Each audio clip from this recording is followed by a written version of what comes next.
여러분 안녕하세요. 반갑습니다. 잘 지내고 있죠?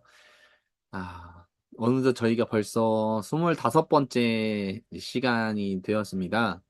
25번째 큐티 시간이기는 한데, 제가 생각했던 진도의 한 4분의 1 정도를 지나오고 있어요. 음,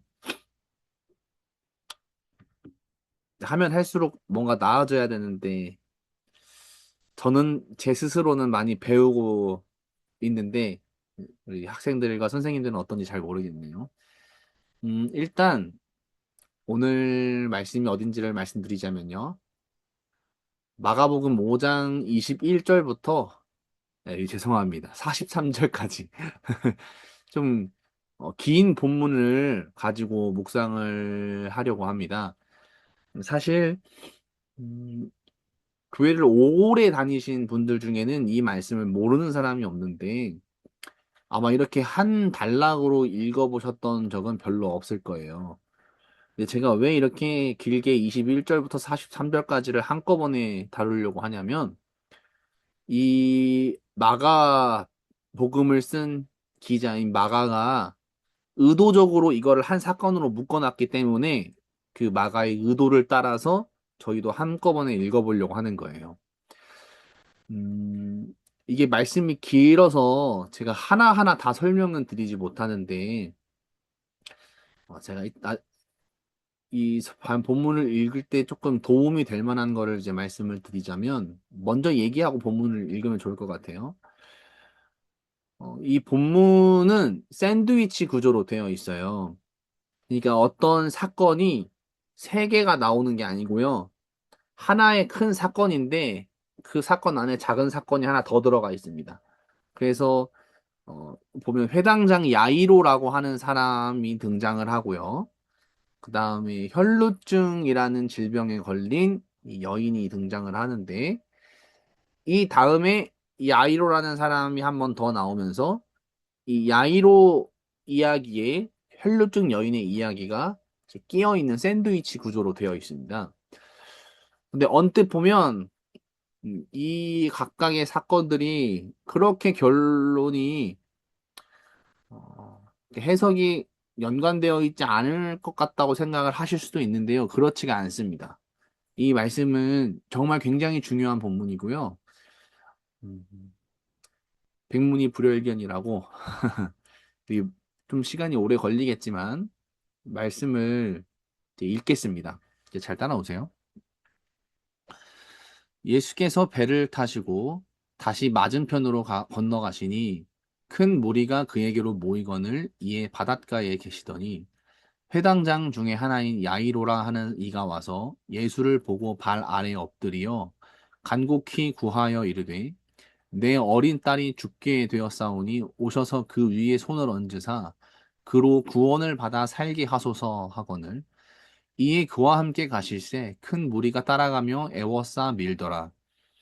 12해를 혈루증으로 알아온 한 여자가 있어 많은 의사에게 많은 괴로움을 받았고 가진 것도 다 허비하였으되 아무 효험이 없고 도리어 더 중하여졌던 차에 예수의 소문을 듣고 무리 가운데 끼어 뒤로 와서 그의 옷에 손을 대니 이는 내가 그의 옷에만 손을 대어도 구원을 받으리라 생각하밀러라. 이에 그의 혈루 근원이 곧 마름에 병이 나은 줄을 몸에 깨달으니라. 예수께서 그 능력이 자기에게서 나간 줄을 곧 스스로 아시고 무리에게서 돌이켜 말씀하시되 누가 내 옷에 손을 대었느냐 하시니 제자들이 여짜오되 무리가 애워싸 미는 것을 보시며 누가 내게 손을 대었느냐 물으시나이까 하되 예수께서 이 일 행한 여자를 보려고 둘러보시니 여자가 자기에게 이루어진 일을 알고 두려워하여 떨며 와서 그 앞에 엎드려 모든 사실을 여쭈니 예수께서 이르시되 딸아 내 믿음이 너를 구원하였으니 평안히 가라 내 병에서 놓여 건강할지어다. 아직 예수께서 말씀하실 때에 회당장의 집에서 사람들이 와서 회당장에게 이르되 당신의 딸이 죽었나이다. 어찌하여 선생을 더 괴롭게 하나이까? 예수께서 그 하는 말을 곁에서 들으시고 회당장에게 이르시되 두려워하지 말고 믿기만 하라 하시고 베드로와 야고보와 야고보의 형제 요한 외에 아무도 따라옴을 허락하지 아니하시고 회당장의 집에 함께 가사 떠드는 것과 사람들이 울며 심히 통곡함을 보시고 들어가서 그들에게 이르시되 너희가 어찌하여 떠들며 우느냐 이 아이가 죽은 것이 아니라 잔다 하시니 그들이 비웃더라. 예수께서 그들을 다 내보내신 후에 아이의 부모와 또 자기와 함께 한 자들을 데리시고 아이 있는 곳에 들어가사 그 아이의 손을 잡고 이르시되 달리다굼 하시니 번역하면 곧 내가 네게 말하노니 소녀야 일어나라 하심이라. 소녀가 곧 일어나서 걸으니 나이가 12살이라 사람들이 곧 크게 놀라고 놀라거늘 예수께서 이 일을 아무도 알지 못하게 하라고 그들을 많이 경계하시고 이에 소녀에게 먹을 것을 주라 하시니라. 아멘. 자, 우리가 이렇게 좀 말씀을 길게 읽어봤는데요. 이 사건이 잘 머릿속에 그려지시나요? 음, 영상을 너무 길게 만들 수가 없어서 제가 간단하게만 이제 좀 서머리를 요약을 해드리자면 앞에서 말씀드린 대로 이 사건은 샌드위치 구조예요. 그래서 처음에 야이로가 등장했다가 두 번째 혈루증 여인이 등장했다가 그 다음에 야이로가 다시 나오는데 일단 제가 두 사람에 대해서 설명을 먼저 드릴게요. 이 야이로라고 하는 사람은 당시에 회당장이라고 하는 그 지위를 가진 사람이었습니다. 회당장이라는 지위는 어떤 지위냐면 음, 우리 어린 친구들은 알려나 모르겠는데 약간 노회장? 그런 느낌이에요. 그냥 약간 시의원? 그 시의원이 적당할 것 같네. 시의원 같은 애 그런 정치인 아무튼 정확하게 묘사하기가 어려워요. 그냥 그렇게 좀 유명하고 지위도 있고 힘도 있고 아마도 부자일 거라고 생각되는 그런 사람이라고 생각하면 됩니다. 근데 그 사람이 이제 딸이 죽어가는 중이어서 그 살리고자 예수님을 찾아왔어요. 근데 갑자기 혈루증이라는 질병에 걸린 여자가 등장을 하는데 이 사람은 이걸 여러분 근데 좀 배경을 잘 알아야 돼요. 혈루증이라는 것은 이 병만 놓고 보면 그 자궁에서 출혈이 있어서 피가 새어나오는 이제 질병이고 근데 이게 그 레위기나 이런 유대인들의 법 쪽으로 가면 혈루증 걸린 사람을 부정하다고 판단을 했어요. 여기서 부정하다는 것은 이제 더럽다가 아니고 그냥 단순히 더럽다가 아니고 하나님께 나아올 수 없거나 어, 그 이스라엘 공동체와 같이 부대끼면서 살 수 없는 그런 어떤 거룩함, 정결함을 잃어버린 상태예요. 그래서 이 혈루증에 걸린 이 여인은 이 병을 치료하기 위해서 돈을 많이 썼는데 다 쓸모가 없었고 예수님께 한번 나아가면 병 고침을 받을 수 있겠다라고 생각을 해서 이제 찾아온 거죠. 근데 이때 이 각각의 두 사람을 비교를 해보면 차이가 많이 나죠. 한 사람은 지위가 높은 사람이고 한 사람은 지위가 어땠는지 모르겠지만 지금은 완전히 부정하고 사회에서 격리되어 있고 돈은 치료한다고 다 써버린 그런 아무것도 없는 여인이에요. 근데 이 두 사람이 누구를 찾아온 거죠? 그쵸. 예수님을 찾아왔어요. 근데 이제 야이로가 먼저 왔는데 중간에 이 여인이 쑥 끼어들어서 예수님의 옷자락을 만져서 신기하게 병을 고침을 받아버렸어요. 그 믿음 하나 때문에. 그 믿음 하나 때문에 병 고침을 받아버린 이 상황에서 예수님과 여인과의 대화가 잠깐 있었고, 중요하긴 한데 좀 깊게 다루지는 않을게요. 오늘 제가 중요한 생각 따로 있어서. 근데 이제 이 혈루증 걸린 여인이 고침을 받고 난 뒤에 야이로 집에 있던 사람들이 와서 한 가지 소식을 들려주는데 딸이 죽었다는 거예요. 어떻게 해서든 고쳐보려고 했던 딸이 이제 예수님이 거기 가시기 전에 죽은 거죠. 근데 이때 여러분이 야이로의 입장을 한번 이제 생각을 해보면 좋을 것 같아요. 이 야이로는 병고침을 받기 위해서 딸이 살아나기 위해서 왔는데 중간에 죽었잖아요. 어떨 것 같아요, 기분이? 허탈하고 슬프고 뭐 빨리 가주시지 않는 예수님이나 중간에 시간을 끌었던 혈루증 여인이나 화가 났을 수도 있고 좌절할 수도 있고 그렇겠죠.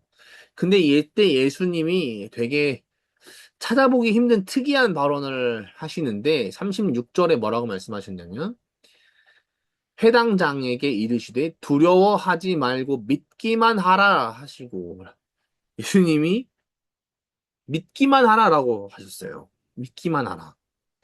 그래서 이 아마 자세히 나오진 않지만 야이로는 아마 마음을 다잡고 뭐 어느 정도 믿음으로 예수님을 따랐는지는 모르겠지만 그래 예수님이 믿으라고 하셨으니까 그래도 죽었다고 하지만 가봐야지라는 생각이었는지 어쨌든 이 야이로의 집에 갑니다.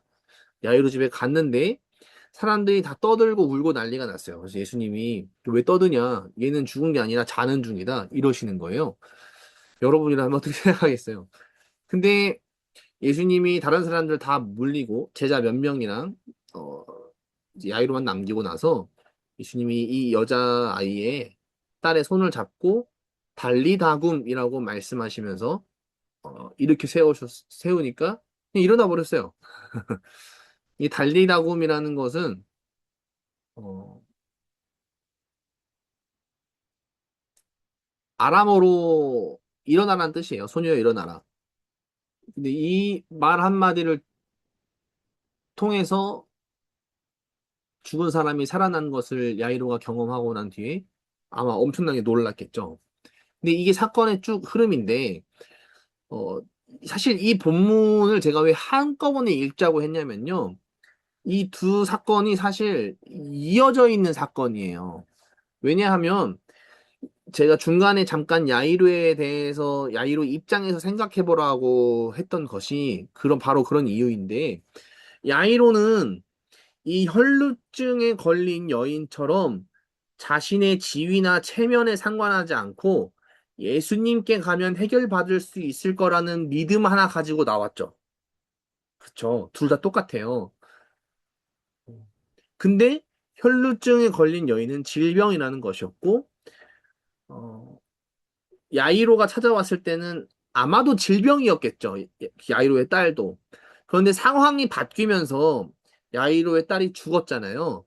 근데 이때 중요한 게 예수님은 어떤 믿음을 요구하셨냐면 상황이 바뀌어서 딸이 죽었음에도 불구하고 예수님께 가면 이 질병의 문제가 해결받을 수 있을 거라는 그 믿음, 예수님께 가면은 다 괜찮아진다는 믿음, 이 믿음을 유지하라고 하신 거예요. 두려워하지 말고 믿기만 하라고 한 거예요. 근데 그 믿기만 하라는 대상이 단순히 병 고치는 게 아니고 그보다 더 훨씬 죽었다 깨어나도 우리 생각으로는 일어날 수 없는 죽은 사람이 살아나는 문제까지도 믿으라고 하신 거예요. 자, 그래서 어, 이 야이로는 믿음이 꺾일 뻔한 했던 그 찰나에 이 혈루증 여인이 그 체면 다 벗어던진 그 믿음으로 질병이 치유되는 구원을 눈앞에서 봤잖아요. 이게 야이로에게 있어서는 아주 중요한 참고서였던 거예요. 음.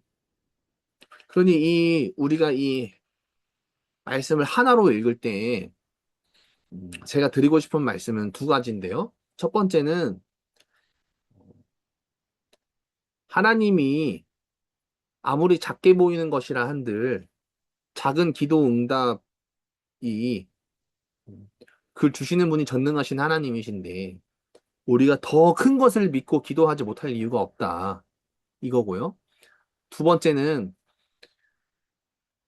우리가 정말로 예수님을 하나님을 전적으로 믿고 신뢰하는가를 되돌아봐야 한다는 게 두 번째예요. 이게 무슨 말이냐? 우리는 때때로 실제로 가능성이 있을 것 같은 거는 기도를 많이 하는 것 같아요. 잘 보면 성적을 많이 받게 해주세요. 가능성이 있죠. 0.1이라도. 오늘 하루 날씨가 좋게 해주세요. 가능성이 있죠. 오늘 이 친구랑 싸웠는데 화해하게 해주세요. 가능성이 있죠. 근데 그런 여러 가지 것들에 대해서는 기도를 많이 하는 것 같아요.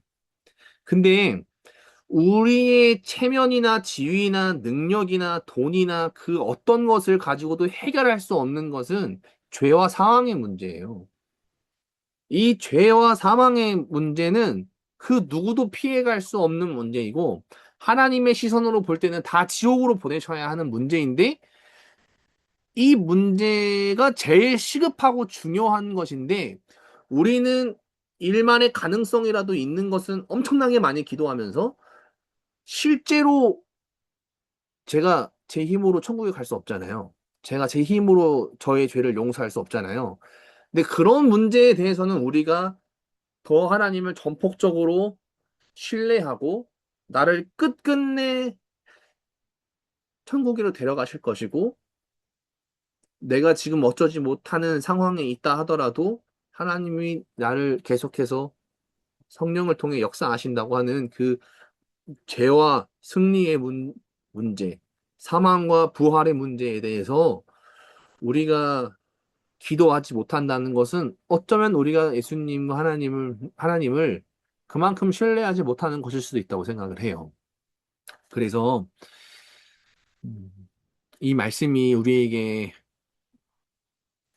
궁극적으로 전달하고자 하는 게 뭘까를 생각해 보면 절대적인 신뢰입니다. 절대적인 신뢰. 죄와 사망의 문제에서까지도 절대적으로 신뢰하라. 그런 거라고 저는 생각을 하거든요. 그래서 오늘 조금 영상의 길이가 본문도 길게 잡혔는데 이렇게 한꺼번에 읽은 의미가 저는 있다고 생각을 해요. 그래서 그 의도를 따라가시면서 묵상하시기를 바라고요. 나는 정말 죄와 사망으로부터 건진받은 자유한 구원받은 백성인가를 다시 생각하시면서 나의 모습과 상관없이 그저 은혜로 믿음으로 구원받는 그런 은혜가 우리에게 있다는 것을 다시 한번 믿고 되새김질하는 우리가 되면 좋겠습니다. 고생 많으셨습니다. 다음 주에 뵙겠습니다.